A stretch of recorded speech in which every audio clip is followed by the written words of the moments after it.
When Capcom sets its mind to remaking a Resident Evil game, it seems to do it right. Years ago it was the classic GameCube remake of the original Resident Evil, which found its way to PC with an HD remaster and still held up remarkably well. That game stuck to static camera angles and clunky controls and silly puzzles, but those were the things that really made the game work. Now we've finally seen the Resident Evil 2 remake, which has been in the works for about 3 years, and it's a much more dramatic departure, dropping the fixed perspective for a behind-the-back camera.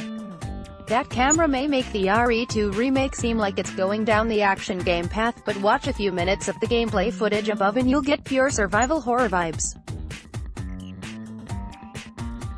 The Resident Evil 2 remake is running on the same engine as Resident Evil 7 and Devil May Cry 5, and it has atmosphere to spare. Lighting looks like it's going to play a huge role here, with Leon walking through some dark areas and aiming his flashlight around the environment more than his gun. Capcom streamed the same gameplay demo with the PlayStation crew and talked through some of the design, and it's illuminating. There are a lot of good details in there for Resident Evil fans. Not everything is exactly where you remember it. That's intentional, says rebrand manager Mike Lunn. This isn't just a remake. It's a whole new game. We're building off the foundation of the original game. So there's going to be a lot of familiar stuff, but a lot of new stuff as well. Along those new game lines, Capcom producer Tsuyoshi Kanda explained why the new camera doesn't mean this is suddenly an action game. The big difference is less shooter elements compared to Resident Evil 4, he said. This is more like a Metroidvania-style, survival horror, classic gameplay, so we actually tried to keep the original gameplay feel. That's what we're trying to do in this new Resident Evil 2, Len emphasized how tough the zombies are, and that you'll need to conserve ammo. Even one can be a threat, which seemed accurate when Capcom's other producer playing the game got pretty torn up from just a couple bites.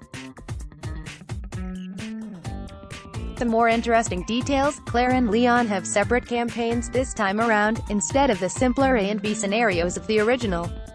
At one point the camera zooms in on the gruesome missing jaw of a dead police officer, and man, that is some gore. If you like gross levels of detail, you're in luck with this engine. Some other cool touches, you'll be able to pull a knife out of a zombie's body after you killed them, if it's durable enough. You'll find some supplies like boards you can use to block off windows. You can shoot zombies in the legs to bring them down. Some areas in downtown Raccoon City from the original game that you could only look at, guessing that means some buildings that were previously just facades, will now be explorable, and some characters will have more fleshed out stories than they did before. Resident Evil 2 is out January 25, 2019.